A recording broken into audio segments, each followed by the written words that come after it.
Have you ever noticed how family relationships can shape your identity in ways you only understand years later? When you think about your family, do you see stability, tension, comfort, or complexity? Today, we're going to explore family relationships from a deeper perspective. Not only how they support us, but also how they influence our beliefs, our behavior, and even our emotional patterns. This conversation will last about 30 minutes, so you can relax, settle into the rhythm of English, and simply listen. There's no need to memorize anything. Just allow the ideas to unfold gradually. If you stay with us, you may begin to reflect on your own experiences in a new way. Let's begin with a fundamental observation. Family is usually the first social system we experience. It is where we first learn communication, conflict, affection, and boundaries. Unlike friendships, family relationships are not chosen at the beginning. They're given to us. That difference creates a unique dynamic.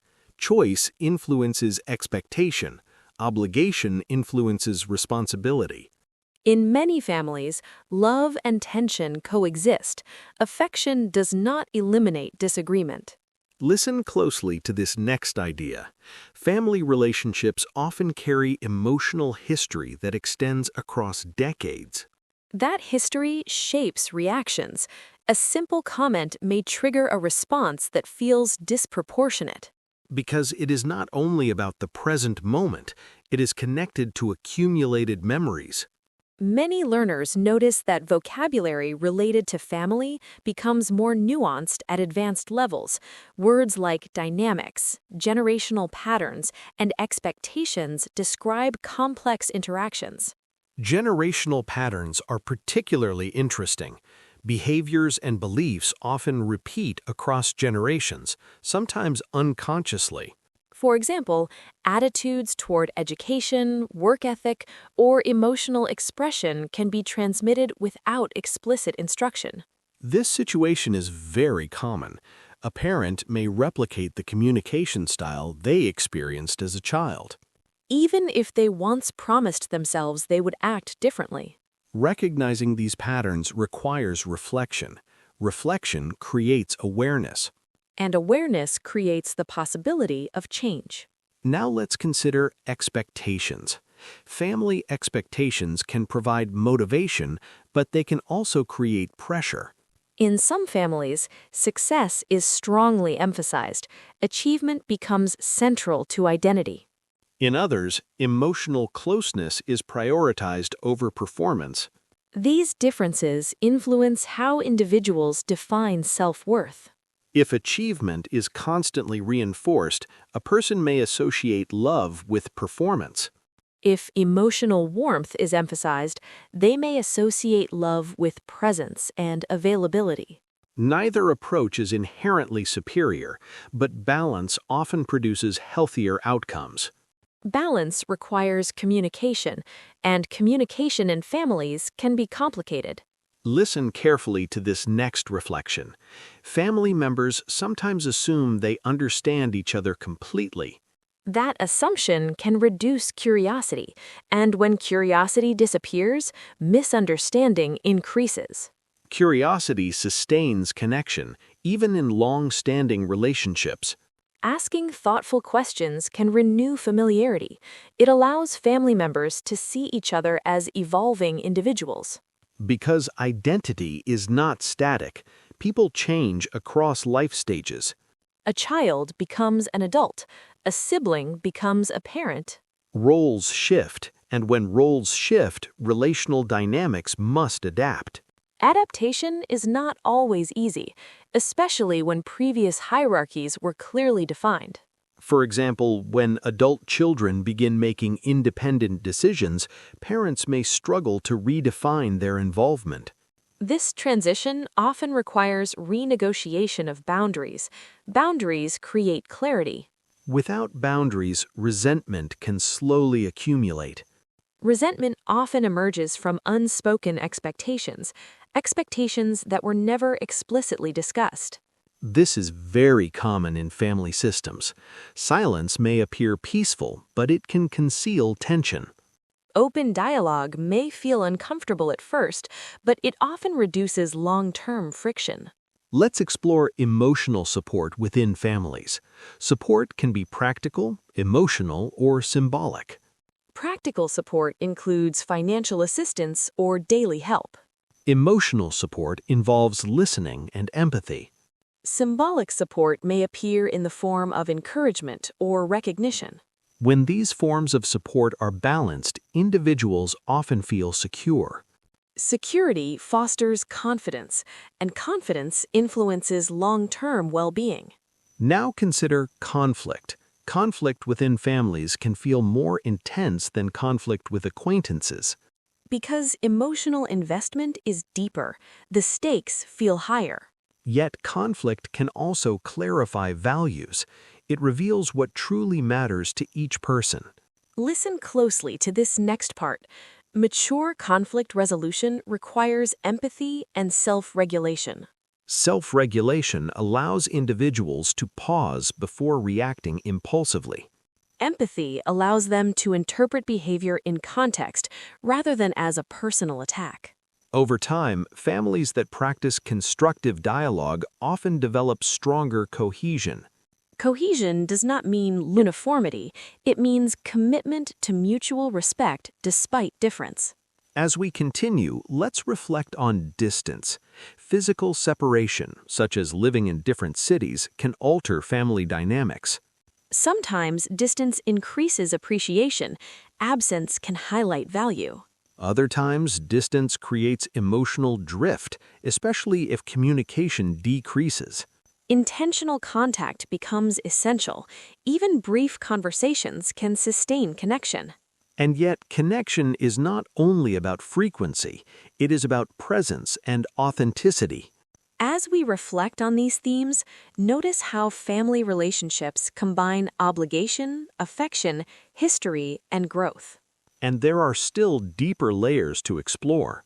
For example, how do forgiveness and reconciliation function in long-term family systems?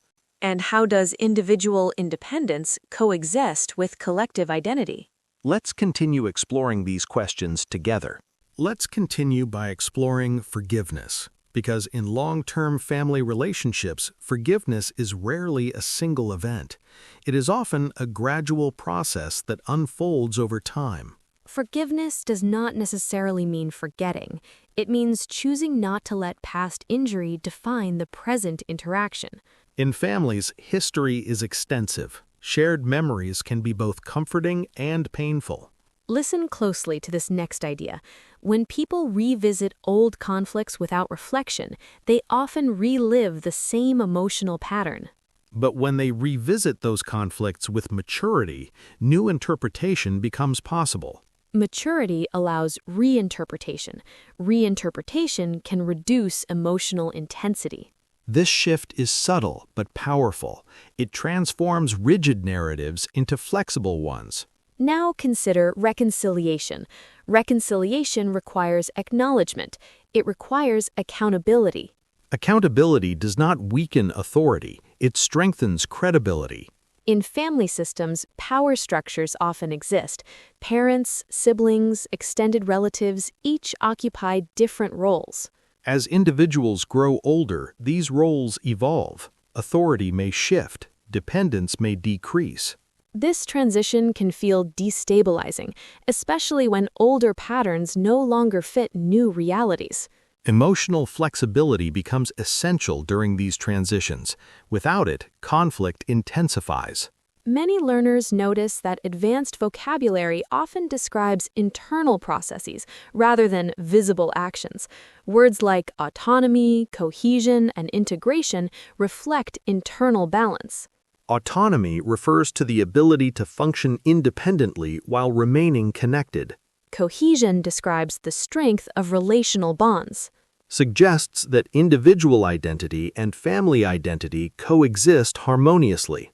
Let's explore autonomy more deeply. In healthy family relationships, autonomy is encouraged rather than suppressed. Encouraging autonomy communicates trust. It signals confidence in the individual's judgment. Suppressing autonomy, however, can generate frustration. It may create emotional distance. This situation is very common during adolescence and early adulthood.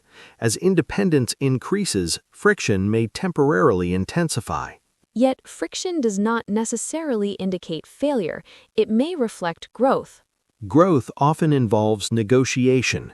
Negotiation clarifies expectations and boundaries. Boundaries, when expressed respectfully, protect both connection and individuality. Now let's reflect on the concept of loyalty within families. Loyalty can provide stability and solidarity. But excessive loyalty, without room for personal difference, can restrict development. Balanced loyalty allows support while respecting autonomy. Listen carefully to this reflection. Healthy family relationships permit disagreement without threatening belonging. When belonging feels secure, expression becomes safer. When belonging feels conditional, communication becomes cautious. Conditional acceptance may generate anxiety. Unconditional regard fosters confidence. Over time, repeated interactions shape emotional climate. Climate influences well-being. A supportive climate encourages resilience. A critical climate may reduce self-assurance. Awareness of this climate empowers individuals to initiate change. Change rarely occurs instantly. It unfolds through consistent, small adjustments. Consistency is a recurring theme in relational health, and it's also a key principle in language learning. Just as families evolve through repeated interactions, your listening skills develop through repeated exposure. You do not need to understand every word perfectly. You need steady contact with authentic conversation. Notice how the ideas today gradually built on each other. That is how comprehension strengthens. Gradual accumulation produces lasting improvement. If you dedicate even a few minutes each day to listening carefully, you reinforce neural pathways. Over time, clarity increases naturally. The goal is not intensity, it is sustainability. Sustainable habits create meaningful results. And meaningful results encourage continued effort. As we gently conclude this conversation, reflect on how family relationships combine complexity with continuity. They challenge us, support us, and shape us simultaneously. And like language learning, they require patience, reflection, and consistency. If today's episode helped you think more deeply while improving your listening, return tomorrow and continue the habit. A calm conversation each day can gradually transform your comprehension. And if you would like more thoughtful discussions like this, you can subscribe and stay connected with us. Keep listening. Keep reflecting. We will continue exploring meaningful topics together.